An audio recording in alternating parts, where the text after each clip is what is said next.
Let's crack open a beer and share some thoughts.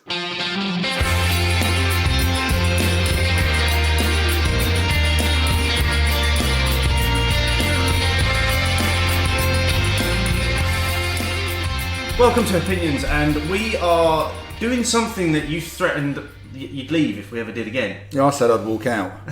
But yeah, you're still here. I'm still here. I'm going to repeat what we did on show number 2. Yeah, so we're diving into alcohol-free beers again.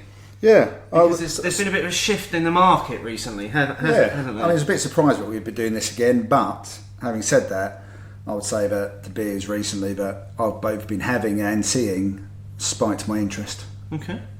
And we are starting with one as well, aren't we? Now, this is one that is well known to you, so yes. I'm going to let you introduce this. So this is a Pistonhead's dry hopped lager flat tyre. I think Pistonheads, are they Swedish? Yeah. And they're the copper coloured cans, don't they, for one of their normal lagers and stuff.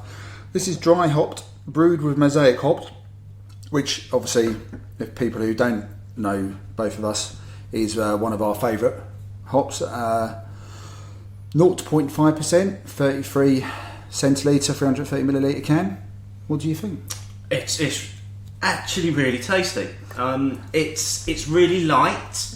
First of all, it's light in body. It's got a lovely carbonation to it as well. I mean, we are drinking it ice cold as well. Ice cold on a hot day. Yeah, because we are here in the UK. We're in the midst of the heat wave, aren't we? And it's going to peak this week, so it's kind of all about the lager at the moment. And this one, I think, for me, this is one that is a bit of a staple in my fridge. It's hitting the spot. It's got there's a nice bitterness on the aftertaste there. Almost kind of like lemon citrusy right on the finish there. It's a bit of a strange aftertaste. Just before you get to that though. Yeah, I think it's it feels a bit empty. Oh, I don't get the emptiness. I think because they know that it's got the lack of alcohol, so perhaps just a little bit of that body's missing. I think they've made up with that with trying to get the flavour profile to come out, and I think that's what I get at the back end of it. But it usually just makes me want to have a bit more, I have to admit. It's incredibly It's very soft, as well, and it's working really well. Yeah, like we say on this evening. Now we're going to mix things up a little bit this week, and we are going to dive straight in to this week's first question. Opinions, opinions, opinions, opinions. Are alcohol-free beers getting better? Simply. Obviously, we've done this poll before. We did it back on, like I say, show 2 proper. August, September 16. Yeah. So fairly much 2 years ago. Yeah, almost to the day. So 283 votes, 75% of people said yes, it's getting better. Now, unsurprisingly, lots of those comments were about 2 of the beers we're going to be featuring tonight as well. To be fair, that's probably the reason why we've ended up doing this show again. Yeah, if it been... So, as well as the Pistonhead being a staple in mine, so is the Nanny State from Brewdog, it's a bit of a staple in my fridge. And they were really the only 2 go-to, well, non-alcoholic, for want of a better phrase, beers that I had, alcohol-free beers.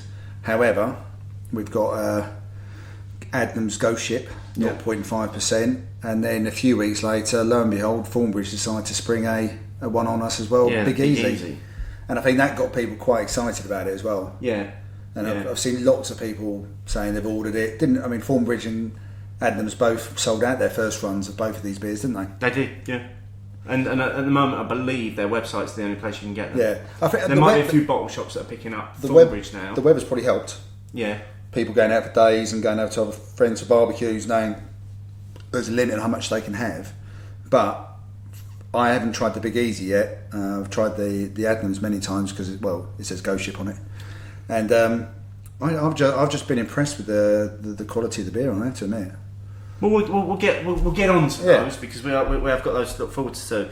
So continuing along that vein, like I say, a whole list of people said that they were really excited to try the Thornbridge and Adnams. So hopefully there'll be people that will listen to the show and they'll be like, oh, so that's what they're going to taste like when we get around to it. So that was Littlest Homebrew at Littlest Homebrew, Miles Lambert at Miles Lambert, Sean O'Reilly Uncrulia, Emmanuel's at Emmanuel's, and Mike Maguire at Mike Maguire. Also from your other half as well, Michelle Daniels at Ginger Daniels, said, I really can't wait to try the Thornbridge Big Easy, but so far Adnams, Pistonhead, Brewdog, I have awesome alcohol-free beers. So they were very much people saying, this is what we're excited about. Yeah. We are excited I know about these two beers. Let's face it, people have never really been excited about this before. No. This is a segment of the market which traditionally you go, oh, if I have to. Okay, I can only have one tonight because I'm driving, so I'll switch to the Beck's beer, which is a god-awful drink, to be honest. I'd rather have water or soda and lime. It's that kind of thing. It's like, there's no excitement about alcohol-free beers in the past, has there? No, not at all. But picking up on that, there are a couple of breweries that are now specifically doing alcohol-free as well, and a couple of people did mention those. So St Arnold at St Arnold's said, yes, definitely, I've really enjoyed the range from Nirvana Beer Co. Sometimes when I'm out and want something alcohol-free in between bigger beers, but still want beer rather than sweet cola, fruit juice or tonic, I can quite happily do that right now. I think that's a really good point, because I don't drink Coke very often for all those kind of drinks. It's maybe the morning after the night before and need a bit of a kickstart. And sometimes, like when I come home after a long day at work, or even when I come back from a run, and sometimes I just need that carbonation, because that's what really quenches my thirst. But I don't want to just have a can of Coke. Arguably there's probably less calories in the beer than the Coke anyway, and especially on the alcohol-free ones. So for me, I think it's an excellent idea. However, I've never thought about doing it like that though. I've never thought about if you're in between beers. Yeah, because we talk about palate cleansers sometimes. I've never thought about stepping down to out and out alcohol free. I think I'd quite happily just have water. If I was out on a session, I wouldn't want to be putting more gaseous substance into me, which might then restrict me from drinking later on because I might be too full on. Yeah, I get that as well, but it's something I just would never have occurred to me before.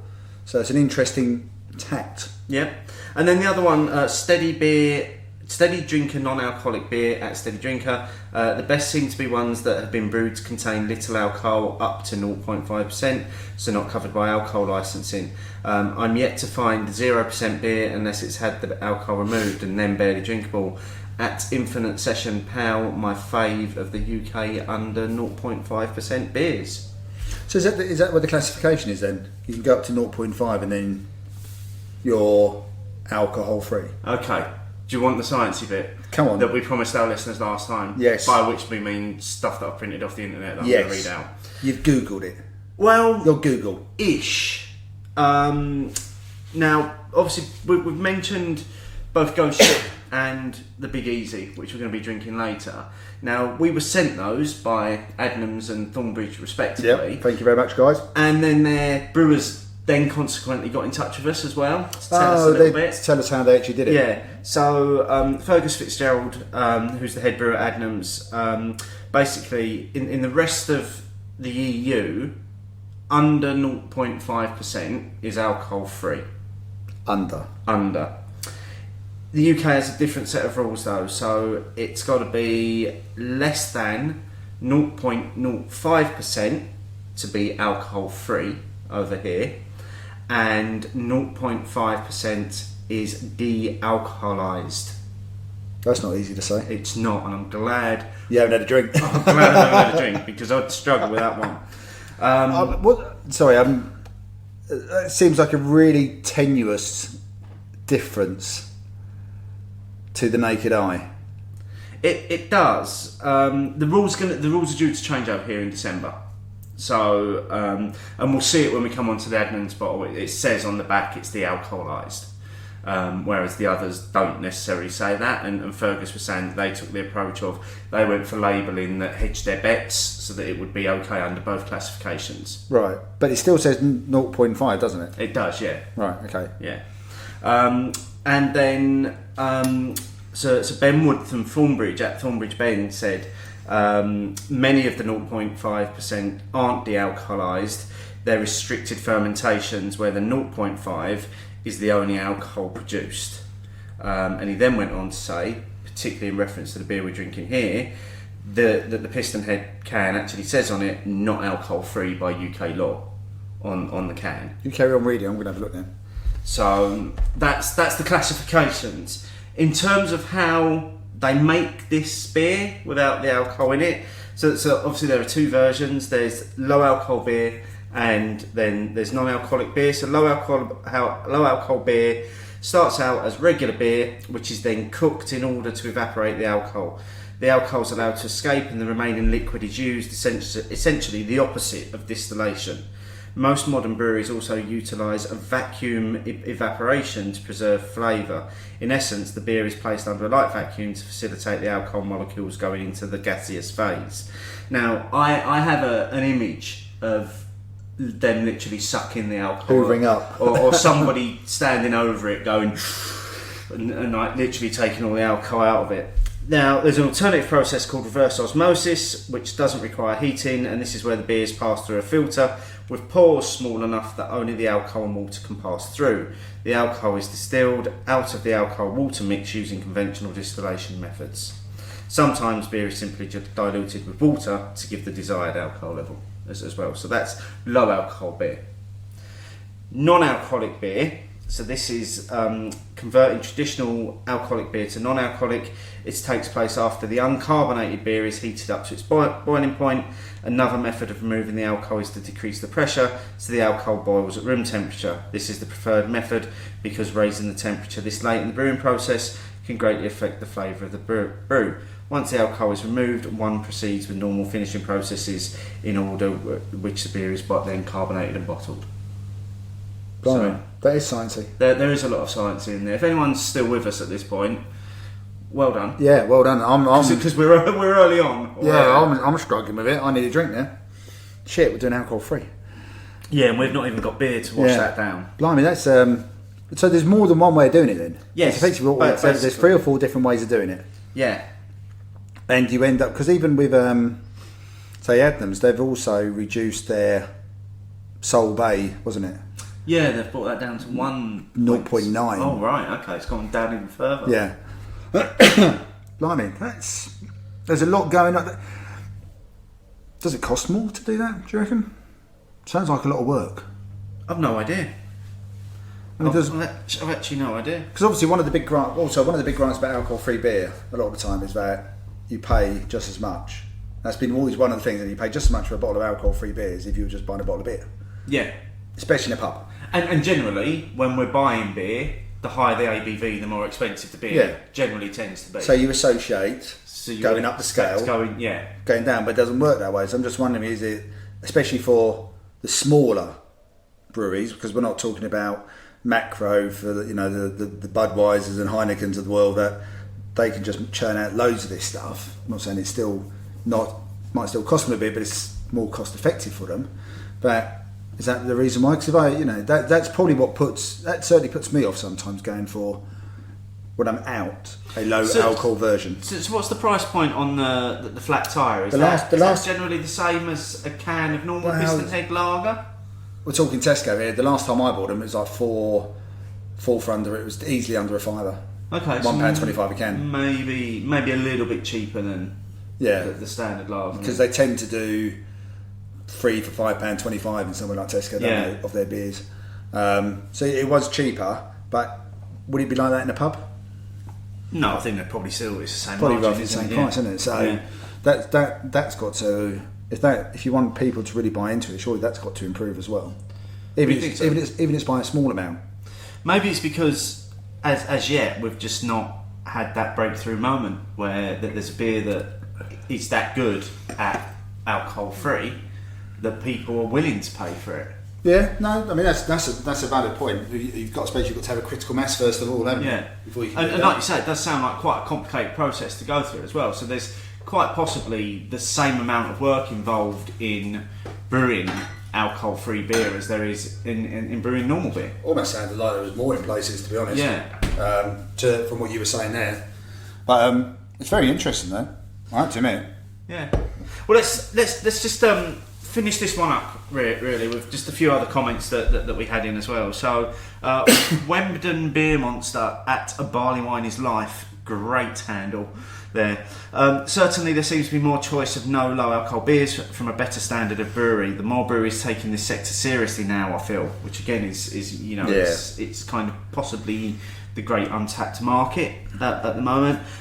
Edward Shaw at Dr. Shaw 69 said, in my experience, no, but boy are the 2.5 to 3.5% beers getting stunning, which I think is something that we've said time and time again. That's all down to personal flow, but he's not wrong about a 2.5 to 3.5 market. I mean, we've said how many times we said now Cloudwater are absolutely nailing those small beers at that ABV, aren't they? You've still got Colonel as a go-to table beer, Marble, all of those ones are doing some smashing beers in that range. Yeah.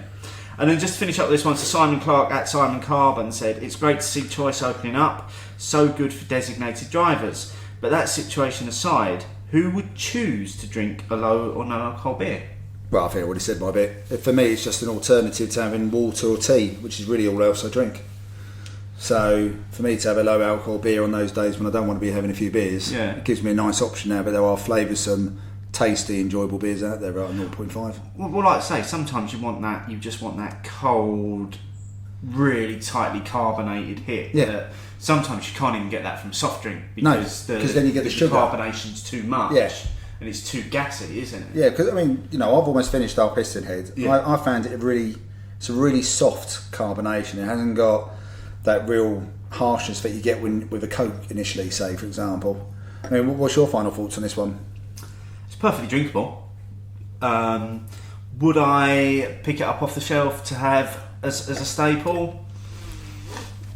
Maybe not. There's something on that finish that I'm not getting on with. Okay. Whether it's a little bit, I don't know, a little bit manufactured, maybe the taste in there. I don't know. Don't get me wrong. It's perfectly drinkable. I don't know. I couldn't session it, but I could have a couple of those of an evening, especially a night like tonight, cold. I've also got probably a bit more use than you as well. Yeah, well, like anything over time, you'd get used to the taste of something, wouldn't you? So I find it really enjoyable. What else it is handy for, if we can compare the 330 flat tyre to what we're about to have next, the Adnams Ghost Ship, this takes up a lot less room in my fridge as well. Yeah. Because the Ghost Ship is in the traditional 500ml bottle, but it's the standard for Adnams. This is just a normal 330 can. So these can sit in the fridge for whenever I want them. Well, it's that whole packaging thing again, isn't it? Yeah. It's Which Brewdog have now got nanny state in cans. Have they? So that's easier for my fridge as well. So it's actually pushed a few proper beers out of the way, which is probably a bit too far. Easy there. Yeah, sorry. Easy. So that's the alcohol-free bit done. Yeah. Wanted to get that out of the way up front, so we could just probably then get into the rest of the show, enjoy the beers, give our thoughts on the beers, and then do the sorts of stuff that people love listening to us talk about, like what we've been up to in the last couple of weeks. Would that be Beery Adventures? That would be our Beery Adventures. Our Beery original. Yes. Original Beery Adventures. One and only. So you go first, mate, on this one this week. Okay, well, we've got a joint one, but we'll come to that. Andy Parker of Elusive Brewing, who I'm sure most of our listeners will be familiar with Andy either in person, his beers, Twitter, blogs, home brewer turned commercial brewer, nicest man in beer, etc. That's a lot of titles. He's a lot of titles, but he's probably earned the damn things as well. That's true, yeah. Annoyingly so. He had his homebrew book launch last week at the Beer Merchant's Tap. Not too far for me to get to from work. Handy, because I still have my card from when I invested in them as well. So I was able to treat... Still got a few pennies on there. Got a few pennies on there, but Elusive Brew Beers did use up a few of those pennies I had to meet on the night. They did. And I did buy one of the books. It's like it's a bit like an A5 size. It is almost like it's quite tiny, isn't it? The sort of pocket cargo pant pockets you have. It would fit in one of those, effectively. And so Andy and his missus were there, and he did a bit of a 15-minute talk in the back room at Beer Merchants, and then everyone was just mingling and stuff. It was a really nice, friendly evening. There was lots of his homebrew friends from where he used to Richie do his homebrew as part of the club locally where he lived. They were there supporting him, so that was really nice. And again, weather was lovely, and the Beer Merchant's Tap is just a lovely space anyway. So that was a really enjoyable night. However, it was a Tuesday, which meant I then had to get from the tap back to Stratford, and that walk seems to get longer every time I do it. Because you can see the Olympic Stadium, Yeah. and then you just carry on seeing the Olympic Stadium, and you carry on walking past it. It seemed to take ages. And then I had a bus replacement service as part of the journey as well. Oh no! On the evening, but so it was a nice evening. Everyone had a good time, nice and relaxed. But yeah, I need that walk to get shorter.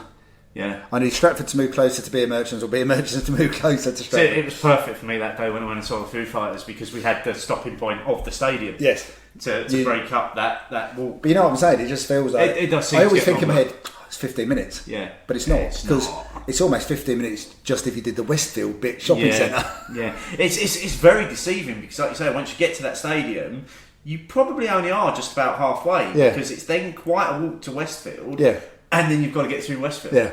As well. So yeah, it definitely takes longer than you first think, especially when you've had a few beers as well. But yeah, no, lovely evening. Nice to see Andy have his book in print. I mean, that must be such a buzz as well. Yeah. To have your book. Yeah, he up looked there. properly proud of it. Yeah. In the pictures that I saw. Yeah, I think he's earned the rest now. Because he was, he can't have that much free time anyway. No. And according to Jane, his missus, they were just he was just doing it on Sundays. Like presumably that was his day off, and he was still doing it. I think.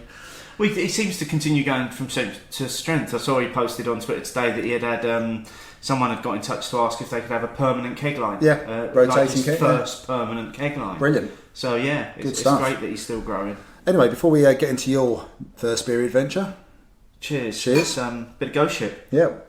Now this is very different from the Pistonhead. It is. It's This does feel more like an ale, doesn't it? yeah. You've got everything. It's the malts are playing a big part in this. Yep. You're Much getting much that. more so. This was all about getting the fruitiness from the hops, wasn't Yeah. it? The Pistonhead. Yeah, this is kind of a little bit of classic Adnams here in terms of very, very sort of malty backbone to it, and then it's kind of got all of the other flavours just lightly wrapped around it. Yeah, and they've written the label just for us. Citra hops. Used the word Citra on it, and obviously took the opportunity to do a bit of a Ghost Ship rebrand on the bottles, didn't they? Yeah, because the standard one has changed Yeah. as well, hasn't it? So I think the ship is the same design. It's the colours, isn't it? I think so. I think the standard ones are slightly brighter in its colours. Yeah. I think it's more blue and yellow and green, where this is red and purple and yellow on there. So what are your thoughts on it? Like I said, I've had it before. I do like the fact that it's got a nice balance between the hops and the malt. Probably almost more so than the standard Ghost Ship, actually. So I say the standard Ghost Ship, you get a lot more of the fragrance of the hops coming through. This one feels like they've thought, what's the best way of doing it? Let's get the malts to play their part as well. It's a really light finish on it as well, isn't it? Yeah, it's not. It's very light on the dryness. Slight, sorry, bit of a cough. A little bit bitter, but nothing. Everything's just subtle. Yeah. They haven't tried to go for any harshness in any one particular area, have they? It is literally like Ghost Ship Light. Yeah. Isn't it? It's like, here's all your characteristics of Ghost Ship, but we're just going to dial it all down a little bit. I'd love to know if they, at some point, if they would ever put this on cask, and then I could do a side by side of cask Ghost Ship.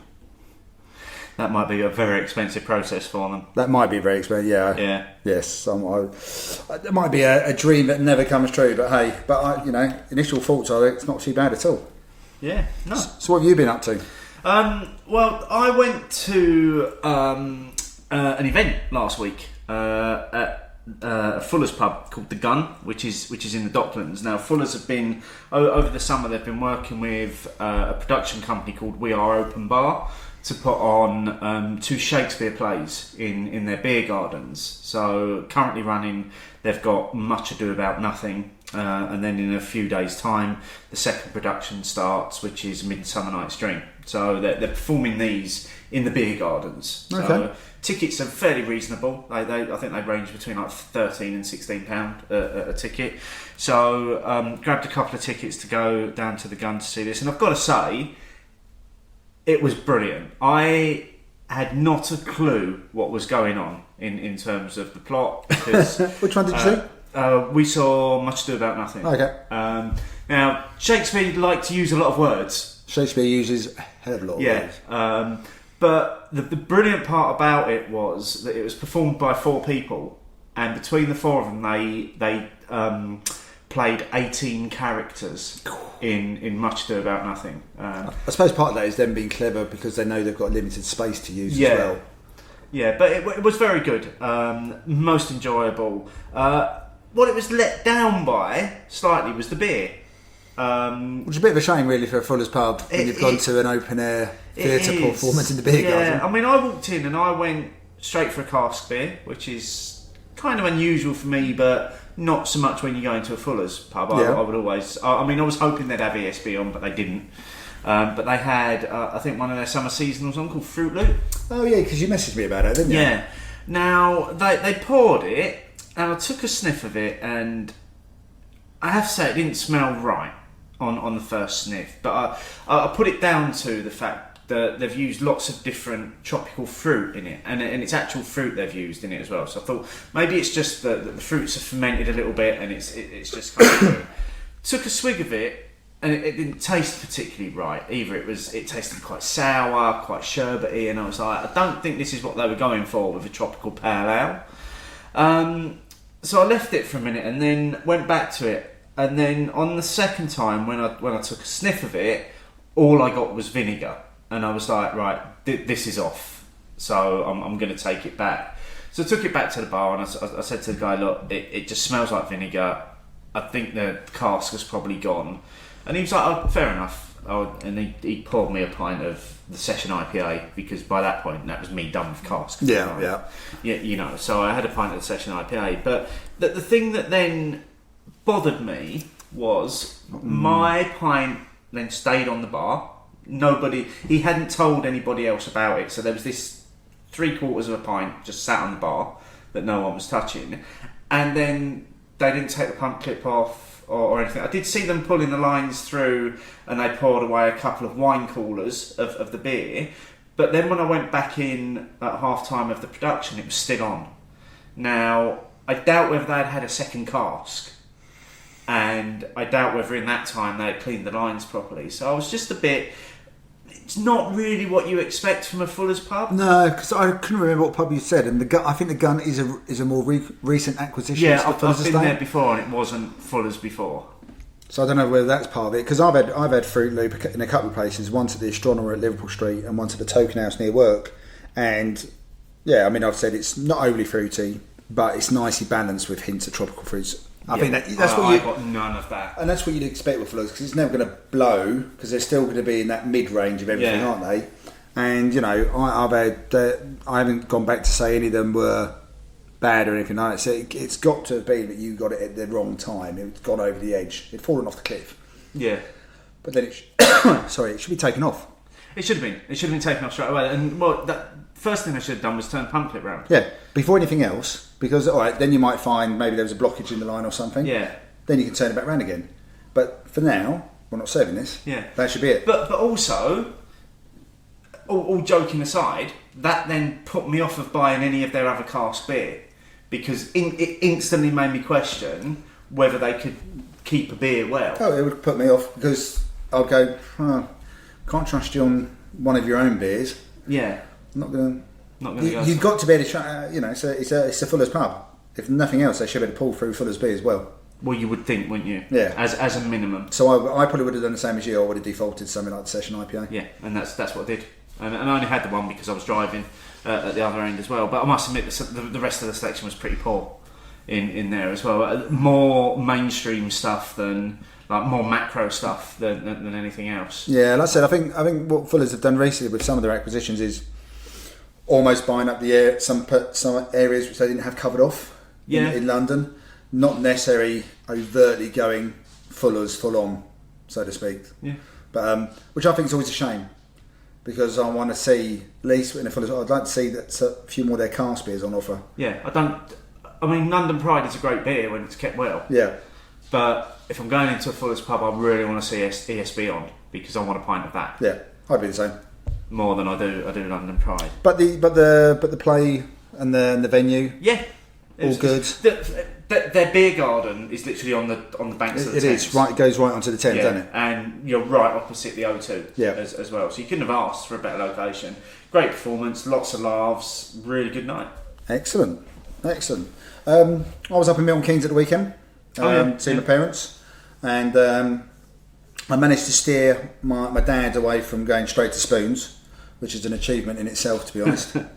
And Brewhouse Bar and Kitchen, which I think certainly in London a few of us will know of from like Islington and up around Highbury Way and stuff like that. Yeah. I've always quite liked the way the bars are laid out. I think I went to an Innocent Gun. That virtual reality thing was over there. They have the copper tanks. There's a bit of a centrepiece, don't they, for brewing their own beers. I think I did read recently that they were going to switch to more keg than cask as well. But this one had 4 different cask beers on, sort of ranging from your 3.6 session Of their own beers? Okay. Up to their 5%. They're like an English IPA, but ultimately the English IPA was the sort of English IPA I really do enjoy drinking. Not dissimilar, not quite as bold, but not dissimilar to the ESB really. Yeah. And they had 3 of their own keg beers on as well. And they do their brewing on Friday and Saturdays because that's when they can do the work with the beer brewer for a day thing as well. And the place had a lovely smell of it. It was like you could smell the malt and stuff. What surprised me is where the copper tons were is at, or where they're doing the brewing, is that sometimes you go to a brewery and the hot water's dripping out. There wasn't like an iron cage around it or something. I was thinking like health and safety these days. Yeah. You got to think around it. It was quite refreshing, to be honest, that wasn't the case, even though the pub did allow for children's coming as well. But yeah, it was the beers were all nice. The venue was lovely. It actually used to be a Spoons. It was one of their Lloyd's #1 brand. Yeah. And it's in what they're revamping up as the theatre district of Milton Keynes. So the 4 cask beers were all nice. Had halves in there, halves of those, and then tried the kegs. The standout beer was the oatmeal stout. That was absolutely delicious, really on point. Nice cold oatmeal stout mid-afternoon on a hot day. Oh, delightful! Yeah, it was perfect. Absolutely delightful. Yeah, so that was a nice little find for me, and it meant I needed to go to the Spoons I don't like for one drink. And was that Citra by any chance? No, they didn't. They had some rubbish cask beer on this weekend. Went to both Spoons and both of them were rubbish. I think I went for the Thornbridge Versa. Oh, okay. Which is new to Spoons because obviously Tim Martin is getting rid of all his European Union beers, so he's bringing in other wheat beers. So your wheat beer choice is Versa from Thornbridge or Atlantic White from Brains. Okay. Well, at least it's nice to see that Thornbridge are getting the exposure as a result of it. $1.99. Wow. For a pint? No, for a bottle of Versa. Oh, okay. These are the bottles. Yeah. And so I said, yeah, I'll have a bottle of that. I know I'm going to enjoy it. I've had it before. It's a nice, light Berliner Weiss type beer rather than full on wheat. Very tasty. And even when I went down to the other Spoons, I think I ended up having a Bengali and Green Devil. Okay. Cast selection down there was shit as well. But is it the Brewhouse Bar and Kitchen? Tick. Excellent. I'll be going back there again. Cool. And obviously in the last couple of weeks we both went to the Chancellor Beer Festival as well, their Summer Beer Festival. Yeah, we went on the opening night. We did, and it was lovely, wasn't it? It was such a chilled vibe. It was fairly quiet. Yeah. Again, beautiful weather, lovely evening, just a real nice feel to the place. It was perfect. I mean, it did have a nice range of beers. They've got quite a few brewery bars now at the Chelmsford Beer Festival as well, haven't they? I was surprised at that. From far afield. Did they still have the Sharps bar? They had some Sharps beers, but they had the Skinners. Yeah, well, Wibblers. Wibblers and Brentwood are obviously fairly local. But they had the Evil Key Keg Bar. Yes, which you headed to almost straight away for.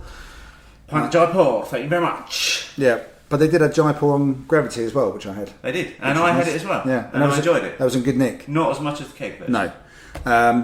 And I think the keg beers was causing them a little bit of work, just because of the heat. Yeah. They were really having to work with the key keg machines. Big heads coming out on those beers. There were. But then the evening took a strange turn, Steve. It did. You made a suggestion which called Clayton and myself out. Yeah, I suggested we visit the Belgian bar. Yeah, I did wonder what someone had put in your drink. I just fancied something different. I must admit, I had a couple of some couple of beers from the keg bar. Wasn't really finding my feet with any of the gravity pours, and I just wanted something different. So we went over to the Belgian bar, where we basically hung on to it until quite late into the evening, didn't we? Drinking our way through a number of... Very nice. The selection of beers on tap, and they were managing to keep them going up. They were pouring really well. So anyone who may or may not have heard, but this is like what's known as Podge's Belgian beer bar. So this is a guy who's well versed in, him and his missus are well versed in the art of looking after the Belgian beers, and their keg pouring was fine, to be honest. Yeah. We had a Belgian IPA, we had a dark beer, with a bit more of a sour one. Lovely little selection, actually. Yeah, it was a nice range. I think what also helped is they came out nice and cold as well. They were kind of perfectly cold. You know, and again, because it's still part of the whole summer thing, that worked out really well. But that was nice and cold. But yeah, that was. I wasn't expecting that, but it was very pleasant standing over there. It was, because it was quiet over. It was even quieter over there than it was anywhere else. Yeah. Did you notice massive cider selection? Yeah. Always have a massive cider selection, don't they? Absolutely huge. But no, it was lovely. It was. Because it was such nice weather, people were outside enjoying, sunset effectively. Oh. Watch the sun go down over the park. Yeah. Beautiful. You couldn't have got that if they keep the same week and it doesn't clash with the old bottle share. Then I think that's that first night. I'll be there again for that. Yeah, because that worked out really nicely. Yeah, that was a lovely evening. So, any more, or are you done? There? We had fanzine. Oh yeah, We've had the fanzine. Yeah, we've not mentioned fanzine in a while. No. What did you think of the last three? Again, a nice, varied selection of styles. So I think there was a Keller beer. Was there a Keller Peels, another West Coast. Yeah, IPA. Another version of the Jet Trash. Yeah, and then they had a barley wine, which was again a comeback. A beer that they've put out before. Yeah, see, some of these comeback ones, I don't realise, but me and Michelle, we tend to do all three together, and I know that Mark had done his Instagram post, Mark Johnson, and said maybe the barley wine would benefit from being a bit longer. I quite like a well-made fresh barley wine. I think it's quite nice. And I thought it was superbly drinkable for what? 12.5%, or it was quite. It was a big and bold, wasn't it? It was a big beer, and it was a really enjoyable drink. But again, nice varied selection. Ticked boxes. The Keller Pills had nice, again, ice cold on a hot day, worked really well.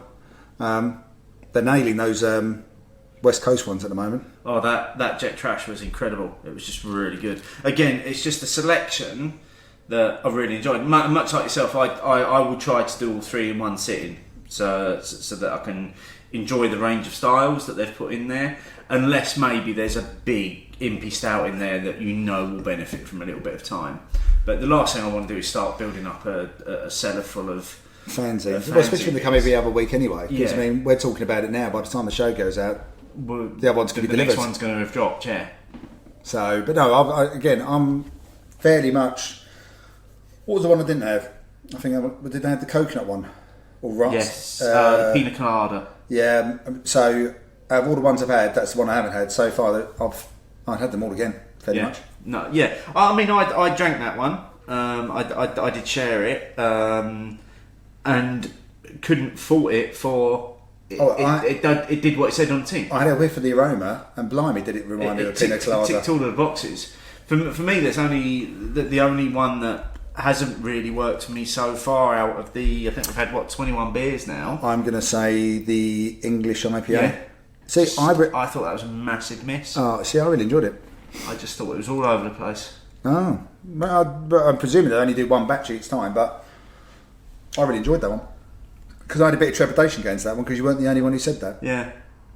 But yeah, I really enjoyed it. But again, even if it's one or two, so pina colada isn't because it was badly made; it's because it's just not my thing. No, it wasn't my thing, and that's I still gave it a fairly decent score on Untapped because I'm like, well, you've nailed the style that you've set out to create here. You've nailed it. Yeah. Just I can't score it down because it's not to my taste. No. There's nothing wrong with this beer. It's a good beer. Yeah. So I would say so far that's at 21 beers we've had. Yeah, It's a fairly decent hit rate. isn't it just? So, looking forward to see what this week's brings. Yeah, and the hits just keep on coming. Exactly. As they say. So, let's get into some news then. So, first up, the surprising news and the very sad news as well, that Owls by Mail have ceased trading and they've gone into voluntary liquidation.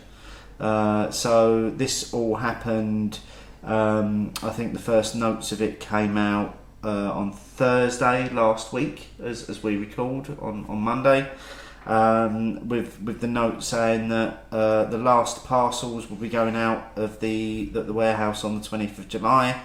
They then had a bit of an open warehouse on Saturday where people could go down and buy beers, and then as of today they've put out the formal statement to say that they've ceased trading. It's very sad, and it does feel like it's happened really quickly. It does. I mean, we were down there. That's where we did a few of the extra cannonballs. They had their craft beer. That was Father's Day weekend. Yeah. So 5 weeks. And they were talking about getting some new fridges in out the front, because they've been working on that front bit for a while now. They've gradually been improving that, to be honest. They're talking about getting new fridges in. And my last work beer tasting, which only took... I forgot about that for Beer Adventures. I had a work beer tasting last week.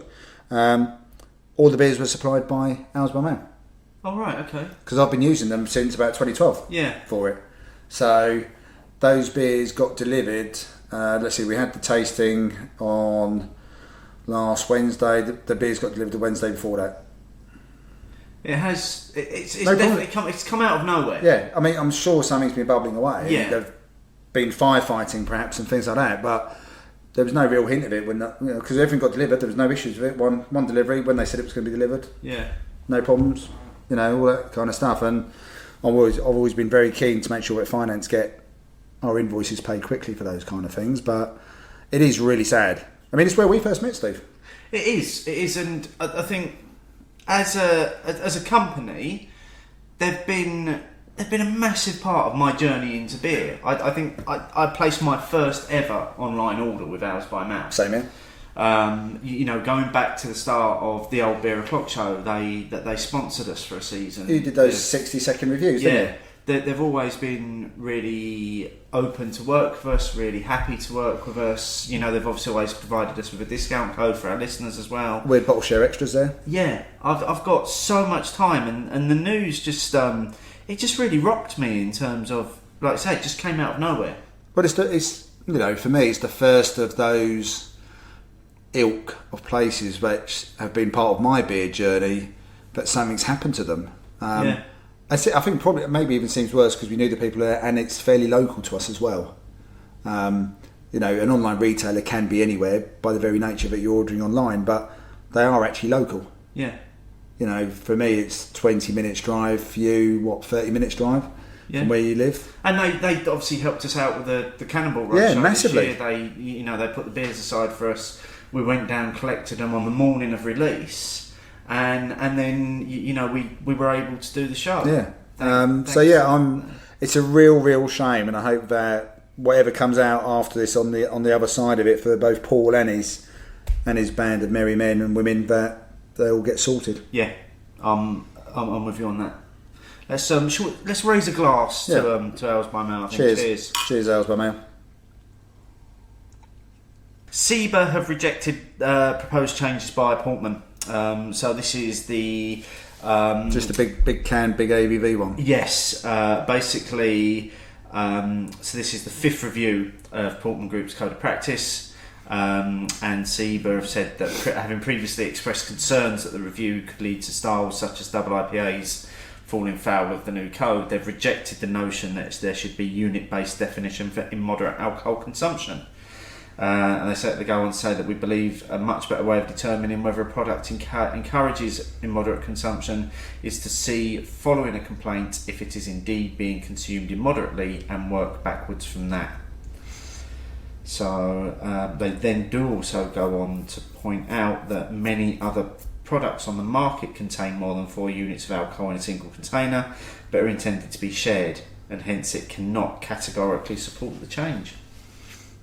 Okay. I mean, to be honest, I think it's a bit of an odd one for Seba to go. For a Portman Group to go for. But then you could argue then that I think we've had that discussion, the same discussion that Roland and Gary had on the Stephen Rowland's Beer podcast about having such strong beers in 500ml cans. So there's probably somewhere. Don't always want to drink 500 ml to yourself. And I think people still haven't got the idea. A can doesn't lend itself to looking like it's going to be shared. No, that's the difference, isn't it? Because even with the old Unhuman Cannibal, it was in 660 bomber. Or right, let's assume you and I may have shared at some point, but it looked like it could be shared. And I think it's the design. It's that can thing, isn't it? Yeah. And I think that's where that can culture. I think Portman have probably homed in on it. It's a can. Yeah. It's not some beautiful bottle. It's a can. You can just walk around with a can. Right. You wouldn't walk around with a 500ml bottle normally. No. But you might walk around with a 500ml can. I'm not sure Seba have offered as much as perhaps they could have. Yeah. They've said no. Let's wait and see if we get a complaint. Yeah, I've got to say, it was also said that both CAMRA and the British Beer and Pub Association have also expressed concerns over the 4 units definition of immoderate consumption. So yeah, I think that bit is one, but I think it'd be good if at work, if you go to your manager and he says to do something, you just go no. He probably wants you to expand a bit more. Yeah, as to why. Yeah, and maybe what they couldn't. What would have been better would have been if Seba, CAMRA, and the BBPA had all come out together with something universal. Yeah. As an alternative, perhaps. Together, yeah. So it's all very well saying that they may have other, but still, it's 3 bodies saying slightly different versions of the same thing. Yeah, align yourselves a little bit. You have a stronger case. Have a talk. I mean, Seba, come on, the bloke in charge of Seba was in charge of CAMRA before. Yeah. So while we're talking Portman, another story has emerged this week. So there was a complaint made over. Remember when Brewdog rebranded Punk IPA into their Pink IPA? Yeah. So a complaint was made to Portman about it, saying that basically because it said Pink IPA, beer for girls, and the complaint was that it could appeal to under 18 because of the beer for girls. The Portman Group acknowledged that Pink IPA was designed to generate discussion around the gender pay gap to tie in with International Women's Day and recognised that the product was intended to be ironic. However, they noted that the dictionary definition of the term girl is a female child. This feels like it's getting a bit petty. That's not what I was expecting to come out when you said that it had been upheld. I thought it was going to be because of the whole gender thing more so. No, it's over the word girl. Sorry. So I just find that a bit odd. John Timothy, obviously we spoke to a couple of shows back, stated that the ruling by the panel sets an important precedent around the use of the terms girl and boy on alcohol labels. Now, typically, Brewdog responded. No. Do you not even want me to read it? Yeah, go on. I'm just shocked they responded. As a one-off campaign aimed squarely at satirising gender stereotypes on International Women's Day, we're comfortable it was no more aimed at underage drinkers than it was genuinely targeted at women. We're as bothered about this Portman Group ruling as we are about any other. That is, not at all. So, I mean, to be fair, was there any sort of sanction from Portman Group? Well, because this was a one-off anyway, so it's not as if they were about to do it again. Yeah, and I think after the shitstorm that got thrown at Brewdog over doing it anyway, I don't think they would do it again. No. Anyway, would they? So it was almost like a... It's a whole bit of... nothing. Staying on the Brewdog theme, they've announced they're opening yet another London bar. So this is a 10th bar in London. It's going to be at Canary Wharf. Well, I suppose they haven't gone over there, and there is a lot. I reckon they've opened that off the back of success of Tower Bridge. I reckon. Yeah, they do reference it in the blog. I bet you, because Tower Bridge was their first one, solely aimed at effectively the city. Yeah. And the city has a satellite called Canary Wharf. Yeah. So there you go. Since opening, Brewdog Tower Hill is going great guns at the eastern edge of the city, but we know this is just one desert of many in the big smoke. So we're planning other incursions into craft beer no man's lands. So that's going to be... Of which Canary Wharf has plenty of no man's land for decent beer, craft or otherwise. Well, yeah, that's where I was when I went to the Gun. Yeah. You come out of Canary Wharf and you've got an All Bar One, Yep, and few you've got a Fuller's, and you've got down at the Museum of London, Docklands, you've got a Spoons. Okay. That's fairly much it. Yeah. And the rest of them are, you might find a few old school boozers, but you don't. I'm not too sure what sort of beers they'll have. So I'm not surprised, and I'm not surprised off the back of Tower Hill that they've gone over there. Yeah. Well, just I mean, it's obviously going to be a success, isn't it? I mean, it's a busy place. Oh, it will be, and they'll build some that fits into that arena as well. Yeah. Like they have done down at Tower Hill. I mean, obviously, Brewdog are opening a bar in Milton Keynes. Yeah, I saw this. So this is the old Draft House. So Draft House, who everyone now knows, Brewdog bought lock, stock, and barrel. And in London, all of the Draft House pubs are staying as Draft Houses. However, the Draft House in Milton Keynes has actually been closed. It's been refurbished and opens this coming Friday as a Brewdog. They didn't waste their time there, did they? Did not. I mean, I don't know what the Draft House were thinking. They've gone for some sort of cross between trying to go for a craft bar and a 50s diner look, and it was a mess. Strange. It was a mess. Yeah. And also outside of London, if you have to choose between Draft House brand and Brewdog wins every time, surely, as a brand. You know, they're sort of it's everywhere. more recognisable. Yeah. And I reckon that'll be a big hit, because again, Milton Keynes is a growing area. It's 30 minutes from London, plenty of commuter belt people there, bit of money, and you've only got 2 or 3 other alternatives in that sort of ilk anyway. So I reckon that'll do well when it opens up. Yeah. I'll take Dad there as well. I'm sure he'll be thrilled. Dad will love Brewdog. Here you go, have some punk IPA.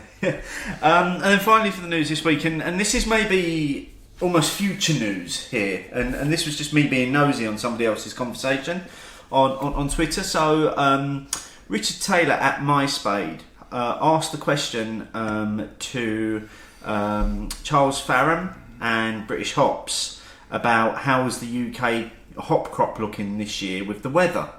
Are we in for a vintage year, or do we need some of the wet stuff? And Paul Corbett at Farram Paul replied to say, the plants are looking very stressed. The crop will be very light unless we get some rain. So I'm wondering if we're on the verge of a bit of a UK hop shortage next year. Yeah, well, judging by the stuff I've been reading about the weather recently, it's not going to be just hops at this rate. It's going to be just lots of everything. Could be everything, yeah. Yeah. I mean, fortunately, we're part of the European Union. Oh, no, we're not. No, we're on our own. Shit. Yeah. But no, I mean, you know, even though I'm not a massive fan of some of the English hop varieties, they provide a very useful service. They do, and when they're used well, they're great. They're not bad, because they? When they're used well, in balance, especially in English, British cask beers, yeah, but I mean, if you suddenly start running out of them, we're just going to end up with more malt bombs, aren't we? I think so, yeah. Not sure I want some of those. Not as my go-to sort of drinks, no. So is that the news? That's the news. Well done. It's a bit of a slow news week. Yeah. Let's be honest. If it were, you know, Brewdog. Thank Brewdog. Portman, Brewdog. It's kind of, yeah. How are we doing with the ghost ship? I mean, you're almost done. Almost finished. Like I said, I really do enjoy that. I do prefer it to the Pistonhead. Just so the Pistonhead can occupy a lot smaller space in my fridge. It is a bigger serving as well, yeah. and I think you might start struggling with that if it warms up too quickly. Oh yeah, I mean, I think you'd say that for a lot of English beers anyway, wouldn't you? If you don't, I'd probably say that with the standard ghost ship, yeah. You wouldn't want it to be warm, no, or getting even close to warm, really. Absolutely. I think it's really drinkable. It's very well balanced. Would I automatically know on a blind taste that it was only 0.5%? I don't think so. Would you be able to pick that out against Ghost Ship? I'm confident I better pick it out against Ghost Ship. So if you were given those as a blind tasting, would you be able to confidently say that one's Ghost Ship? I'm confident I would, but if I did a blind taste, I'd make sure there was no one else near me at the time who knew me when I was doing it. Well, I'm fairly certain I would do, because I think it's just more the citrus flavours come through on the standard Ghost Ship. And it's probably got a little bit more body to it as well. A little bit more body, a bit more citrus, slightly less of that malt comes through, I think, on the Ghost Ship. But like I say, I think, again, for 0. Even from 2 years ago, it's the improvement is ridiculous. We've only done 2 beers, yeah, and we hadn't done these beers before. Well, last time we literally had to go for what were the macro offerings in the supermarket. So we were sent one by St Peter's. Yeah. And then I think we had Nanny State, we had the Erdinger alcohol fry. And actually I think that was it. That was all we could get hold of. We really struggled. At the time. Yeah. And we did Beck's. I still preferred the Nanny State. I think did you go for the alcohol fry? I went for the alcohol because fry. they had that bit of body from the wheat, didn't it? Yeah. And that probably still isn't too bad, to be honest. I mean, that gets marketed as a bit of a isotonic. It does, yeah. They give it out after the Berlin Marathon, isn't it? Yeah. You wouldn't want to confuse that with the real one, though, because after doing the marathon, you suddenly have a real bottle of beer. Like, wow, fall over. I would say just on the first 2 beers alone, it's been a marked upturn. It has. The thing that's still missing for me is that there's still only light beers. There's still only pale ales. And I was going to come to that. I was going to say that I have tried a 0.5% dark beer and I drain poured it.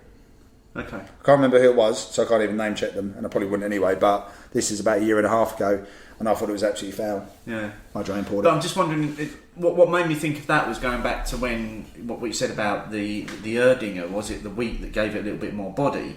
So, is it that worked for me back then because that added ingredient or that style of beer lends itself quite well to lacking in where everything else. The alcohol might hold it all together. Yeah. I mean, and that may be the challenge with some of the darker beers as well, is that you may really notice that thinness with the lack of body.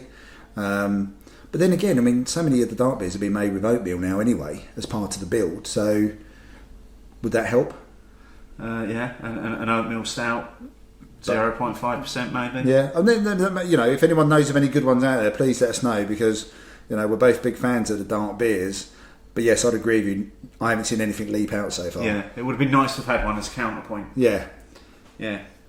Okay, so while we finish off our ghost ship, let's get into another question this week. Opinions, opinions, opinions, opinions. So this was taken from a discussion that Men Behaving Badly had on episode 28 of their podcast, which they were talking about. I think it was it Tom that had been into a pub. Yep. And he posted a picture on Twitter of a sign that they had put up that said, "We don't do out by halves. We don't think half pint is enough to have." So we've scrapped the half pint. We now serve a schooner instead, which is 2/3 of a pint, giving you more chance to enjoy your favourite tipple. So we thought, there's a discussion in there for us. Oh, it probably annoyed me at the time. To have. So the question we asked was, is it okay for pubs and bars to restrict the measures that you can buy beer in? 384 votes. 55% of people said yes, it's okay for pubs to do that. Now, before we get into it, I think people got the wrong end of the stick with what we were asking here. Well, I suppose if probably the best way of doing it is to reiterate the context that we set the question. Yeah. Was that it was not so much about the restriction per se. It's just that this particular pub which Tom went to, the minimum pour you could have was 2/3. So there was nothing less than 2/3 available. Yeah. Okay, so for me, that's basically saying, doesn't say, but we'll charge you a half or anything like that. This is basically, I'm going to have to pay more to have a drink of something which I may only wanted a half of, or even a third. But a lot of pubs don't do thirds anyway. Which I think lends itself to the discussion that the guys started having on the podcast. Yeah. But they did also respond, and I think it's only fair that we give them the first comment. Yes. On this week's show, seeing as it's essentially we stole our content from their show. Yeah, it's good for us to steal someone else's content now and again. So this is from Men Behaving Badly at MBB Podcast. Completely agree on responsible selling of high ABV beers. The discussion came about for us because one of us was in a pub that didn't serve halves as a point of principle. It was 2/3 and pints only. We had more of an issue with that. Like we said on the episode, our view is that it's pretty ridiculous to outright say the minimum measure is 2/3. Completely agree with all the comments on limiting pour sizes of high ABV beers, which links into the previous discussion that you guys had with the Portman Group. Yeah, and I think that was for us, that was the complete and utter starting point, wasn't it, of this. And I think what interested me, certainly, is that it spun off into just more of a discussion about pours in general. Yes, yeah, it went all over the place. Yeah.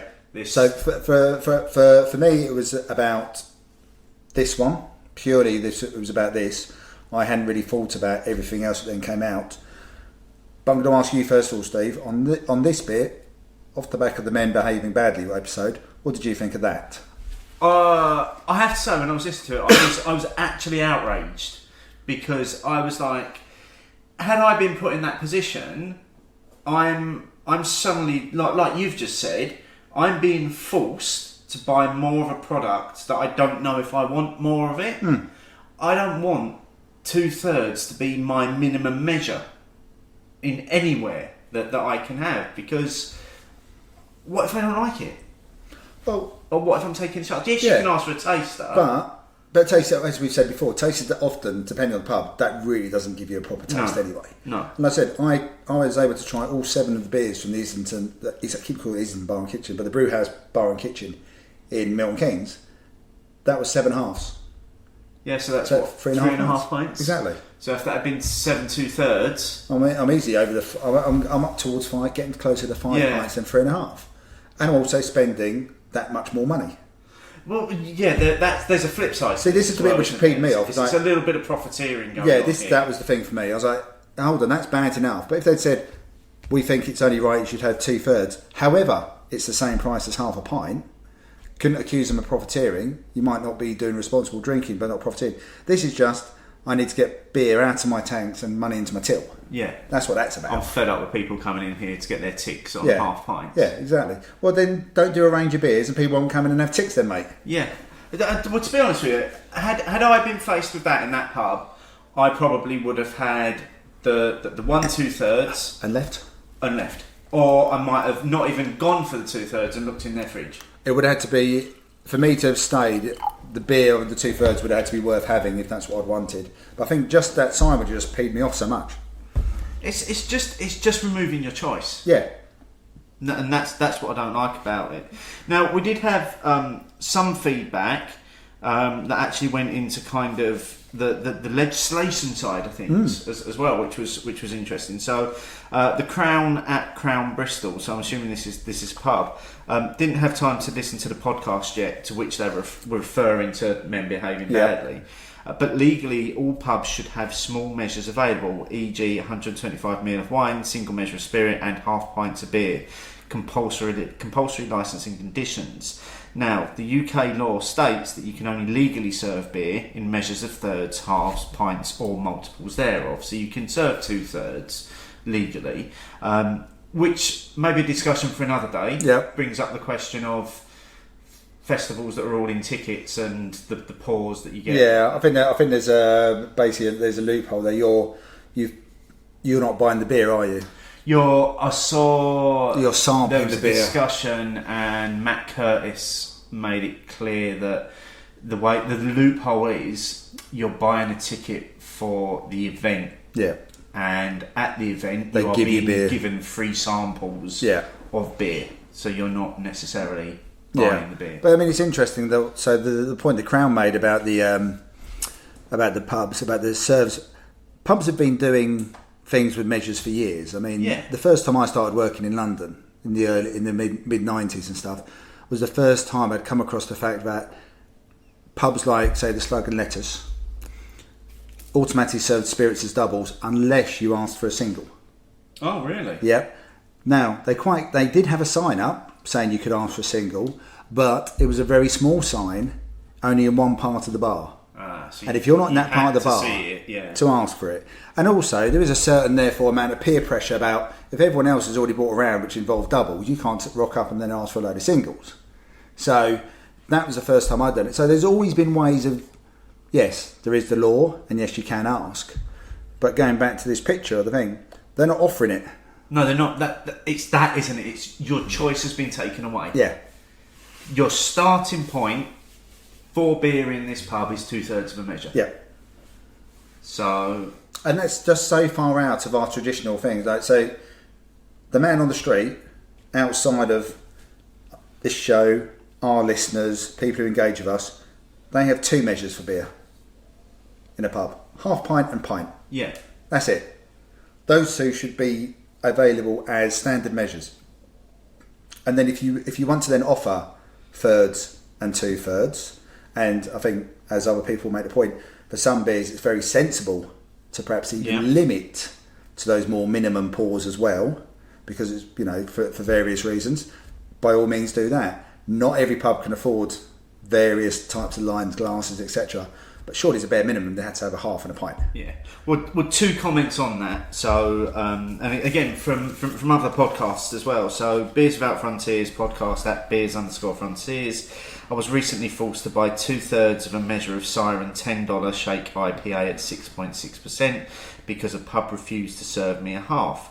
Granted, not a great difference in actual volume, but very annoying. But they charged you for 2/3. That's it. They're not charging you for a half, so it's not just about you're having to drink more beer. You had to pay more money. You have to pay more money for it. And again, similar point of view from Riverman Breweries at Riverman Breweries UK. Yet, been in that situation several times. Wanted a third of a high ABV beer. The bar wouldn't sell it. The smallest they would sell was a half. Also had instances of being refused a half. Was told the smallest was 2/3. Makes no sense as a customer. I was really surprised by some of these comments coming up, because I thought that picture was a bit of a one-off. It was Ruth Mitchell at Beer Fairy, so again a similar sort of thing. No issues with the advertising and restricting high ABV products to less than a pint. I do get really annoyed when asking for a half and being told that I can only add a third or 2/3, for example, because of the till. It's just lazy and unhelpful.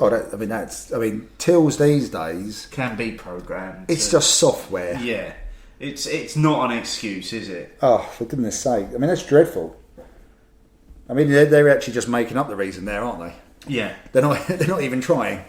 yeah. On that one. Oh, So again, a few other comments. So John at Beer in the Suburb. No, but they should have offered advice on silly ABV beers. If I want a half, let me order a half. I've been somewhere before that only sold beer in pints and it did my head in.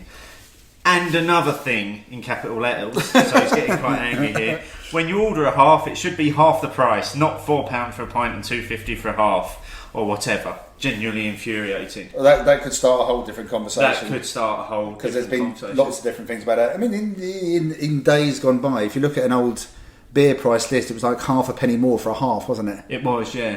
It was literally the half penny more, wasn't it? Yeah. That's slightly different. But so he was only allowed to order a pint. Yes.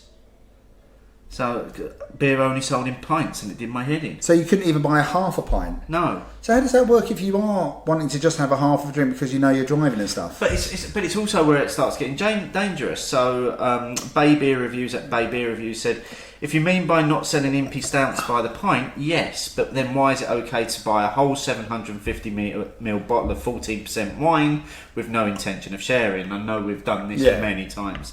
If you mean insisting that I have to have a half or a pint when I want 2/3 or a third, then no. So again, just picking up on that.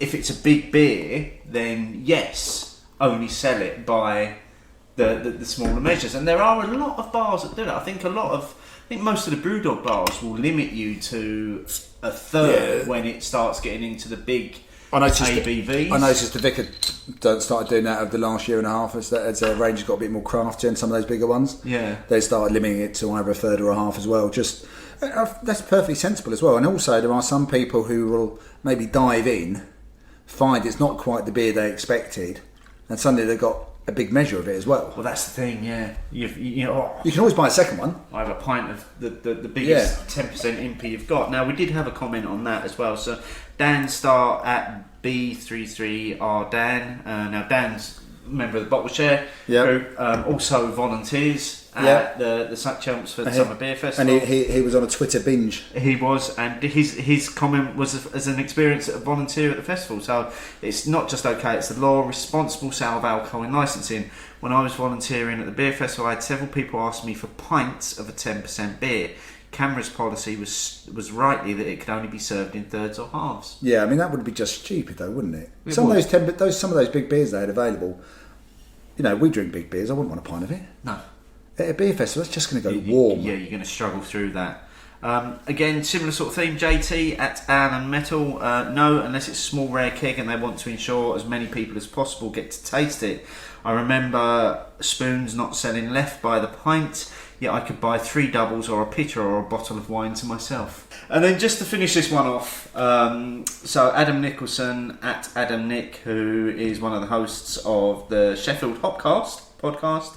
It depends if you mean if you mean total control over what you have, or the option for sensible reasons. E.g., sorry mate, you can't have a pint of that 18% beer. But like at Beers Frontiers said, not allowing half a beer is just weird. It is just weird. It's part of our thing.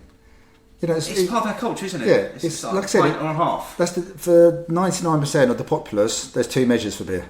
Yeah, it's just for the rest of us. It's just for the rest of us. But I shouldn't be forced to go up the scale. No, and that's the thing. I think it's forcing. Yeah. Anyway, we've poured the beer neither of us have tried. You have tried it, haven't you? I haven't. Tried it, yeah. So this is the Thornbridge Big Easy. Cheers, mate. Oh, it's like almost like satsuma on the nose. It's satsuma on the flavour.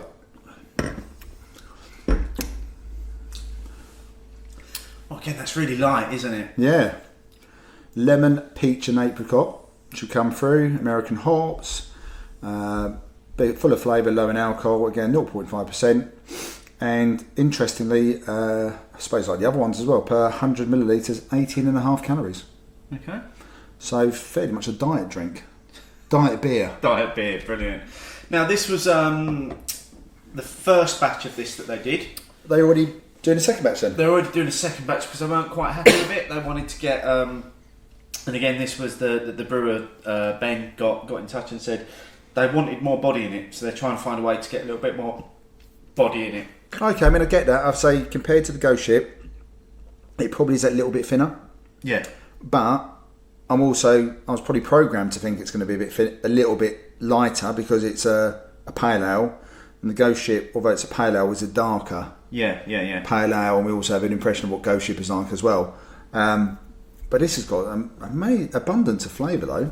There's loads of flavour in there. And I think, going back to what you're saying there, out of the 3 that were tried, the Ghost Ship is the one that seems to have the more body to it. The other 2 are still kind of lacking in what you'd normally expect from sort of like that style of beer and the body that you'd want in. If anything, maybe with the Big Easy you could maybe tone down some of those fruity notes and somehow use the malt and bring that bit of body into it as well. But as a first iteration of their first attempt at doing this style of beer, I mean, it's typically Thornbridge. Oh yeah. For starters, I mean, it's a really tasty drop in the glass. Yeah. Oh yeah. And again, I think it would work like some of the Thornbridge beers do work. This would actually work really well on keg. Cold keg. This beer easily, yeah. That would work alright. Might even with that bit more carbonation, add a bit more to it as well. I think we've just about done that, haven't we? Well, thanks to men behaving badly for inspiring us this time, Steve. Yeah, very much so, yeah, for mentioning it on the show and inspiring us. We did obviously drop them a line and said, do you mind if we do this? And they were like, no, go for it. Interestingly, tagging them into the question, they did also get a little sample of what Sunday nights are like for me as well. So they said they were just blown away at the amount of comments. And but no, thanks for everyone who did comment and stuff. Like I said, I was fascinated by the way it went off. Yeah, and as always, just keep those comments coming. Use the hashtag Hopinions, and you may very well appear in this next section. Let us know, write it down. Let us know, write it down. Let us know your thoughts and bitter and lingerness. Write it down. So, just a couple this week. We had Joe Fulkinder get in touch, who is on Twitter at GFLivingEasy, about a post that she wrote around gluten-free beers following the last show that we did. Okay. So she listed 10 beers in there, and a couple of the ones that we did, the Marmalade Porter and Vagabond. Okay. in there as well, and a whole range of other ones as well. But I'll put a link to that in the show notes. It was great. I think we reached a slightly different audience to what we normally reach with some of the shows by doing the gluten through. And then Tyre House Brewery at Tyre House Brew got in touch regarding the conversation we were having about bottles versus cans, and simply said, because I'm sad and I collect bottle caps. So, assuming they were leaning on the side of bottles rather than cans. So that's really all we've had. Yeah. Feedback wise. All right. Well, I reckon there'll be a bit more feedback maybe over the alcohol free and the measures. Yes. Yeah. We'll see. I look forward to reading a few more of the feedback after they've heard what we've had to say as well. Yeah. So let's jump into Paul's question of the week. Questions fill my head. And strangely enough, actually, this is a segment that is now spawning other people asking questions. No, was it just question of the week now? But we're going to leave it as Paul's for now. I think we'll leave it as Paul's for now because he does always ask a question. So we'll go with Paul's question first. Okay. Which was, what's your go-to barbecue beer? For me, it's usually Northern Monk's Faith. It's an unusual choice though. It is for a barbecue beer, because surely you have to order that online probably. You do, yeah. You can't just rock up. For me, a barbecue beer would be something I can grab from the supermarket. Yeah, and drink cold. And speaking of grabbing beer from the supermarket, Steve, how's that going at the moment? I'm absolutely. Are you still? Is it? You're not going to get emotional, are you? I don't even know if I can talk about it.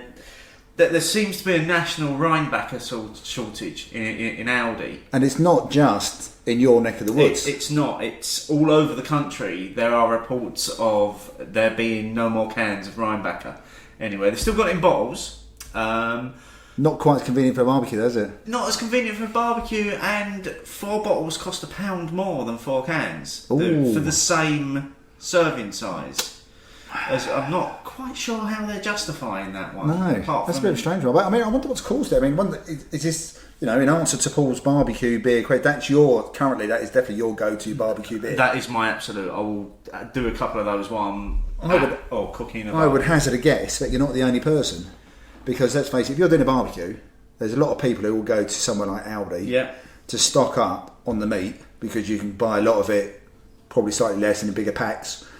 On the way out, well, look, you can grab some beer. Beer, and let's face it, for a lot of people, a lager type beer is going to be a go-to barbecue beer. But it's not like Aldi don't have any shortage of other lagers. I know, but it just seems really strange. It's just the Rheinbacher that's selling out everywhere. But yeah, because plenty of people posted pictures after you mentioned it, I know. and everywhere's gone dry. There is a national Rheinbacher shortage. I hope Aldi, if anyone from Aldi's listening, please, can you solve this soon, and can you solve it in mid-Essex? Well, first and foremost. Well, let's go for East Anglia. Yeah, for my sanity.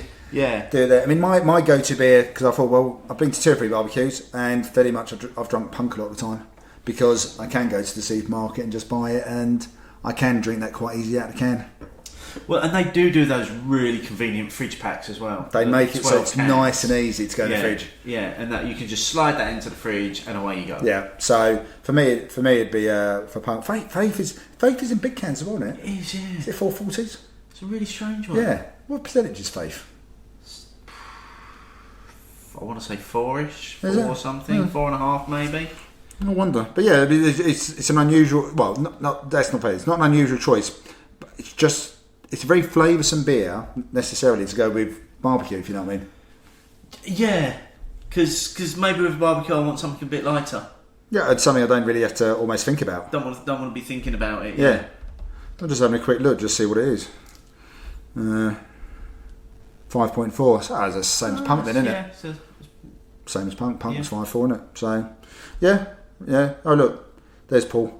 Paul's on my Untapped friends there saying, he's probably at the top of the leaderboard if he's checking that much. And the other question we had here this week was from James at Gammon Baron, who asked, do you think with the recent spate of investments and acquisitions, breweries of certain size are scrambling to expand further so that they don't miss the boat? Definitely. The ones who want to, it's like any business, there's cycles where this sort of thing happens. And, Tesco have decided this week that they've announced that they're going to, whether it's off the back of Poundland going, but they're going to start doing some Tesco type discount stores. Oh, really? Yes, which I think will bring them in competition with places like Aldi and Lidl, because there's a whole chunk of their market which has been fairly much nicked by those two over the last 5 years.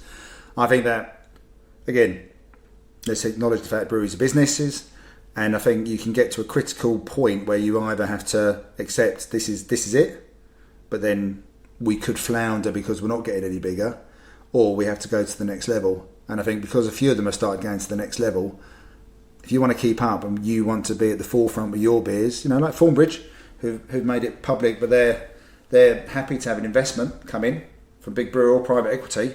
I think you might have to have a long, hard think about it, but a few of them will definitely be going, okay, those people who we're in direct competition with, they're just taking a big leap forward. Yeah, what do we do now? Yeah, and some soul searching for that one. So I definitely think a few of them doing that.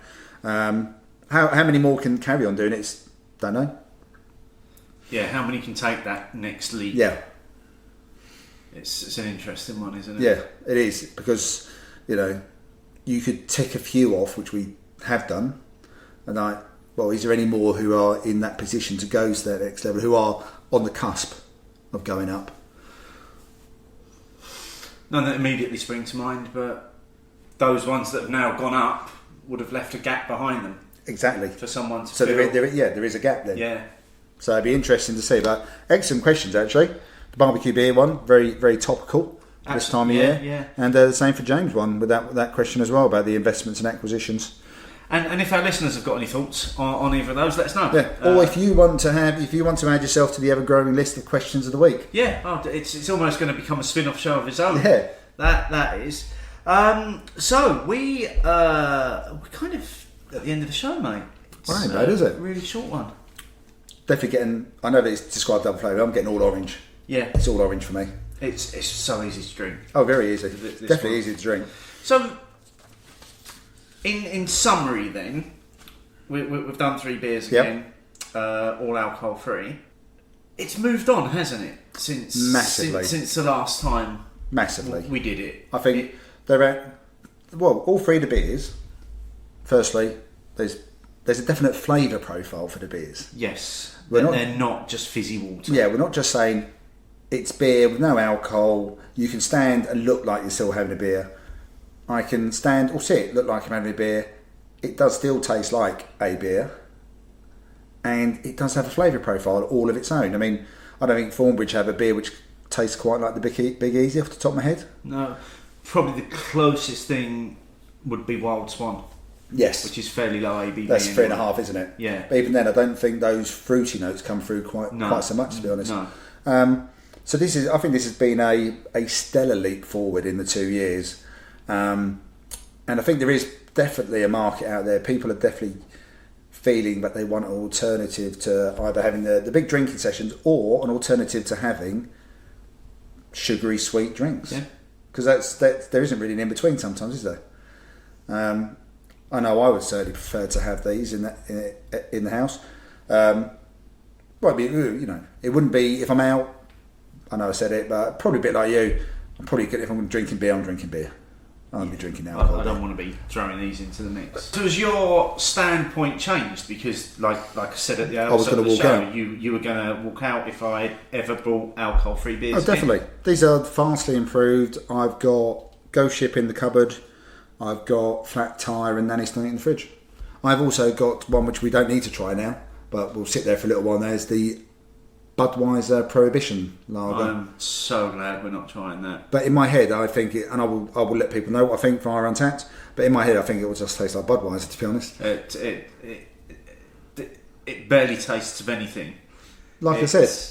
I mean, I bought it to try when it first came out. It was in Tesco's, 80p a can on offer, and actually at that point I looked at it and was like, well, I can't even buy a 500ml bottle of Coke for that, so I may as well have the 80p can of Budweiser 0%. Anyway, what's your thinking then? I mean, I tend to have these more in my fridge anyway, these kind of beers, so I still wouldn't go out of my way to buy them to to have as a staple in the fridge. However, if I was going somewhere, like recently, I did go to a barbecue where I took a bottle of the of each of the Adnams and the Big Easy to have because I was driving, and I thoroughly enjoyed them. They worked. You know, it was like I was having beer, meat, the rest of it. It all worked really well. That would be the only time I would actively seek them out to buy them. At least it still gives you the option. It does. Well, it's a limited option at the moment because you can only buy them online. Yeah. So you'd and both of these you'd have to. For Adnams, you're looking at your minimum investment is going to be an 8-pack, and with Thornbridge it's a 12. Yeah, but it's early days, and both Adnams and Thornbridge have got supermarket deals. So haven't they with their standard beers? So the Adnams are currently talking to their supermarket suppliers about. I think they mentioned they were talking specifically to Tesco's about stocking the 0.5. And I think both of these companies with their supermarket contacts will start to see these be a bit available more widely. Yeah. Especially if Thornbridge are thinking about tweaking the recipe anyway. Yeah. Well, I guess only time will tell, and maybe in 2 years' time we'll revisit again. We'll be sat here again. What are we doing on the next show, mate? Well, there's been a lot of talk about this style of beer recently with the new Trappist brewery opening up in the UK, and the beers going out into the wild to sell quite a lot of them, I believe, as well. They are pretty much everywhere. So that is the centrepiece of the Trappist beer show that we're doing. It is, and wrapped around that, so we're going to do the Tint Meadow. Yep. And we're going to compare it to some of its more traditional and better known. Yes. So we've got a few Trappist beers lined up to see how it sits, but looking forward to that one. It should be a good one. I wasn't expecting to do a Trappist beer show with you either. I know. Well, there's a sour one coming as well. I know. At some point before the end of the year. Yeah, people are quite interested in the Periscope version. They are. We just need to work out how we can sort that out so it doesn't detract too much from the actual recording. Yeah. Just to wrap up with then, again, thanks to Fergus at Adnams for sorting us out the alcohol-free Ghost Ship, and thanks to Simon at Thornbridge for making sure that we got a couple of bottles of Big Easy to try on the show as well. Brilliant, thank you, because it was just harder to get hold of them. Yeah, of those. And I think, mate, that's it. We're actually done. We're done. Cheers. Cheers.